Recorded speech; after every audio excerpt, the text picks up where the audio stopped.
안녕하세요. 마이스터니츠입니다. 현재 시각은 2023년 1월 30일 월요일 오후 5시 28분입니다. 오늘 시장이 갑작스럽게 하락을 좀 큰 폭으로 했고요.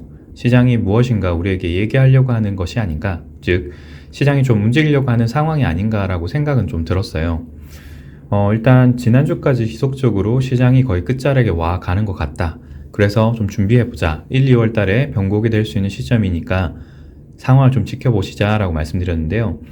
일단 현재 결론만 말씀드리자면 시장이 전반적으로 보여주는 모습이 어떤 시그널을 보낸 건 맞는데 각 시장에서 보여주는 모습들이 조금씩 혼재되어 있습니다. 즉 혼재되어 있다는 말이 조금 더 올라갈 수 있는 시장도 있고 일부 시장 같은 경우는 하락을 시작했을 가능성도 있다라고 볼 수 있는 상황들이 조금씩 혼재되어 있어요. 이것이 파형상으로 보자면 마지막 파형을 형성하는데 그 마지막 파형을 형성하기 직전의 모습일 수도 있고 혹은 이미 마지막 파형을 형성하고 급격한 하락을 만들기 위한 준비 시그널이 될 수도 있다. 그렇게 생각하시는 게 좋을 것 같습니다. 일단 전체적인 시황을 한 번 더 보면서 간단하게 설명을 드릴 건데 방금 말씀드렸던 혼재되어 있는 시장들 상황 때문에 판단을 내리기가 쉽지는 않습니다. 다만 여러분께서 만약에 현재 상황에서 투자를 하셔야 된다고 생각하면 저는 무조건 잃지 않는 투자가 가장 중요하다고 생각하기 때문에 시장이 변곡을 확정을 짓고 난 이후에 움직이시는 게 낫다라고 말씀드리겠지만 기존에 가지고 계신 포지션들도 있을 거니까 여러분들이 가지고 계신 포지션이라든지 현재 비중이라든지 손익에 대해서 판단을 하셔가지고 비중 조절을 해보시는 게 좋을 것 같다. 그렇게 좀 말씀드리고 싶습니다. 1월 마지막 거래일이 며칠 남지 않았고요. 그리고 2월 1일 FOMC의 발표가 얼마 남지 않았기 때문에 시장이 그에 대해서 어느 정도 판단을 좀 내리고 있는 게 아닌가 그런 생각이 듭니다. 현재 상황 기준으로의 설명을 쭉 진행을 한번 해보도록 하겠습니다. 처음은 언제나처럼 장단기 그림이 차이고요. 마지막 파형을 그리고 있는 것 같은데 마지막 파형이 예상했던 파형대로 나오고 있지는 않습니다. 예상했던 파형 같은 경우는 여기서 1파, 2파 이후에 3파, 4파, 마지막 5파 이런 식을 그리기를 생각했는데 현재 상황으로는 반등한 이후에 기존 저점을 깨고 있지 않아요. 그래서 이 파형 자체가 현재 생각했던 파형대로 가고 있지 않다. 그래서 현재 여기서의 파형이 상승과 하락 이후에 다시 재상승을 하려고 하는 모습을 보여야 되는 시점이 아닌가라고 생각을 하고 있습니다. 파형 자체가 하락 파동보다는 여기서 조정을 받고 올라갈 수 있는 파형으로 예상이 되기 때문입니다. 물론 하락 조정을 좀 더 해볼 수는 있기는 있어요. 그래서 만약에 파형 자체가 여기서 올라가게 된다면 여기서 파형이 1, 2, 3, 4, 5 형태로 종료된 이후에 새로운 파형으로 시작이 됐다. 이런 식으로 파형이 시작되었다. 여기서 그러면 5파로 볼 수 있으니까 1, 2, 3, 4, 5 5파 이후에 하락 조정을 조금 더 해보고 여기서 보이는 일종의 하락 추세선을 돌파할 때 이런 식으로 1, 2, 3파로 가고 있는 것이 아니냐 그렇게 생각해 볼 수 있을 것 같습니다. 일단 FOMC가 2월 1일 날 발표되면서 어떠한 강력한 시그널이 나오긴 나올 거예요. 그러면 여기서의 파형이 확정이 되겠죠. 앞서 말씀드린 것처럼 이런 식으로 조정받은 이후에 상승을 하든지 아니면 추가적으로 조정한 이후에 다시 하락을 하면서 이런 식의 반등 이후에 하락, 마지막 5파를 그릴 그런 상황이 될지 확정이 될 것 같습니다. 패드와치 툴을 보시게 되면 이틀 정도가 남았고요. 2월 1일 기준으로 봤을 때는 현재 99.4% 확률로 450에서 475까지를 금리를 설정할 것이다 라고 보고 있습니다. 금리 상단에 같은 경우는 퍼센테이지가 좀 바뀌긴 했지만 크게 변동된 건 없고요. 여기서 특이점은 11월에서 12월 정도에 금리를 하락시킬 수 있다. 30% 확률로 450에서 475까지 하락시킬 수 있다라고 보고 있습니다. 일단 중요한 부분은 더 떨어지지 않았다는 거예요. 그래서 금리가 이런 식으로 높은 수준에서 지속될 수 있다라는 부분을 보여주고 있다. 금리가 높은 상태에서 25bp만 조정한다는 말이 여전히 인플레이션이 강한 것이 아니냐. 인플레이션이 지속될 가능성에 대해서 고민을 좀 해봐야 된다는 거죠. 그러면 시장이 예상했던 급격한 하락이라든지 지속적이고 점진적인 하락이 나오지 않을 수 있다라고 하는 시장의 시그널일 수 있어요.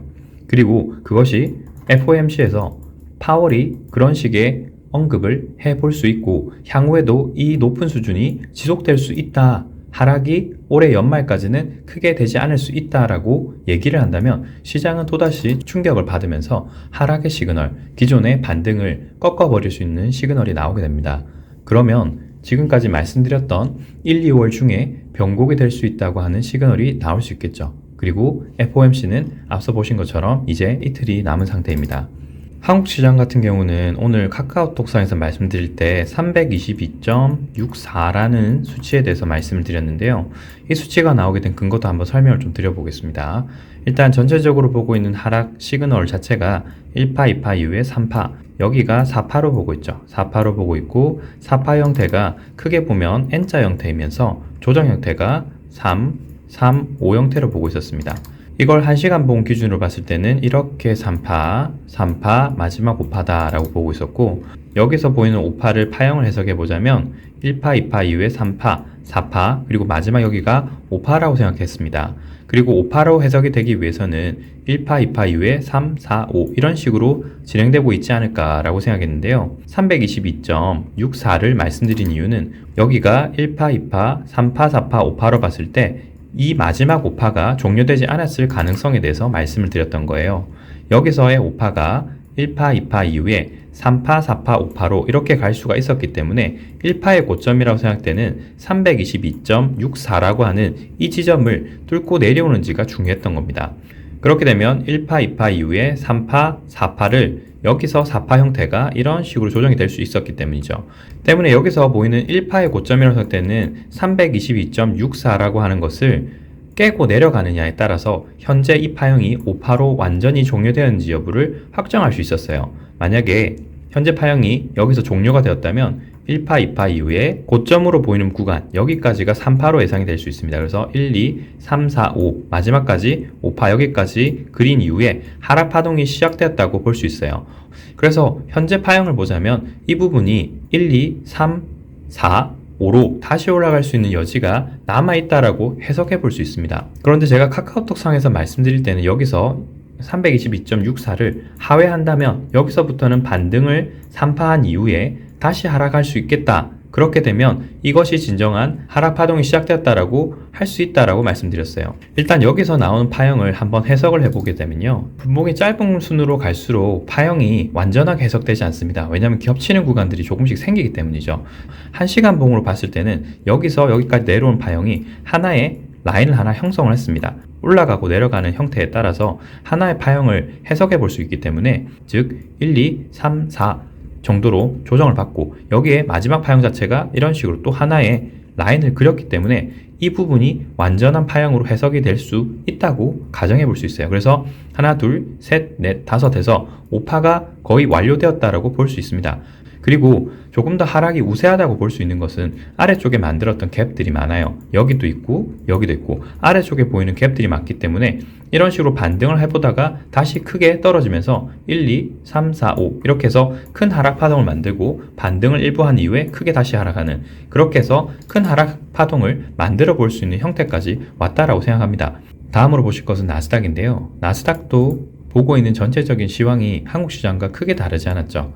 여기서 두 가지 옵션으로 볼 수 있다고 했는데 현재 가장 가능성이 높은 시그널로 보는 것이 1, 2, 3, 4, 5 이후에 반등을 3파로 하고 다시 5파로 내려가는 5, 3, 5 형태를 보고 있다. 그렇게 말씀드렸습니다. 그리고 여기에 파형 자체가 3, 3, 5 형태로 조정을 받고 있죠. 아마 한국 시장을 봤을 때는 똑같이 하락 파동이 5파 형태로 나오고 있는 것이 아닌가 그런 생각이 좀 듭니다. 여기서부터 파형이 해석이 될 수 있을 거예요. 1, 2, 3, 4, 5 형태로 더 하락을 하고 있는 것 같고요. 조금 더 떨어졌다가 이것이 5파가 맞다면 다시 3파 그리고 다시 5파로 떨어지면서 이런 식의 조정 형태를 그린 이후에 한 번 더 상승을 해서 기존 고점을 한 번 더 테스트해 볼 수 있을 겁니다. 그렇게 된다면 여기서 보이는 형태의 파형 자체가 마무리가 되겠죠. 그리고 그렇게 만약에 상단을 모두 다 채우게 된다면 페드의 발표 이후에 시장이 조금 하락하려고 하는 모습을 그때 보이지 않을까 생각이 들어요. 아직까지 기간으로 보자면 페드 발표까지 이틀 정도가 남았기 때문에 여기서 오늘 저녁에 일부 하락 조정 다시 상승하면서 하루 정도 시간을 보이다가 페드 발표 이후에 전후로 해서 이런 식으로 하락 파형을 5파가 만들어지는지 보면 될 것 같아요. 오늘 시장을 전반적으로 봤을 때는 해석이 시장마다 조금씩 다르다고 말씀드렸습니다. 하지만 일단 현재 상황을 봤을 때는 하락이 조금 더 가까워진 건 맞고요. 한국 시장을 포함한 아시아 시장에서 보여줬던 모습들이 하락을 강력하게 보여줬지만 원달러 환율과 금리 자체가 아직 완전히 시그널을 바꿨다라고 하는 모습이 보여주고 있지는 않습니다. 하지만 돌리려고 하는 모습들이 많이 보이고 있죠. 그래서 제 의견을 물어보신다고 하면 저는 시장이 하락할 수 있는 순간에 거의 다 왔다. 그럼에도 불구하고 시장이 완전한 시그널을 보일 때까지는 경계를 늦출 수 없겠습니다. 금일 저녁과 내일 아침까지 저는 시장을 한 번 더 확인을 해볼 거고요. 특별한 변동사항이 있다면 카카오톡으로 추가 말씀을 드릴 수 있도록 하겠습니다. 오늘 영상은 여기까지입니다. 시청해주셔서 감사합니다.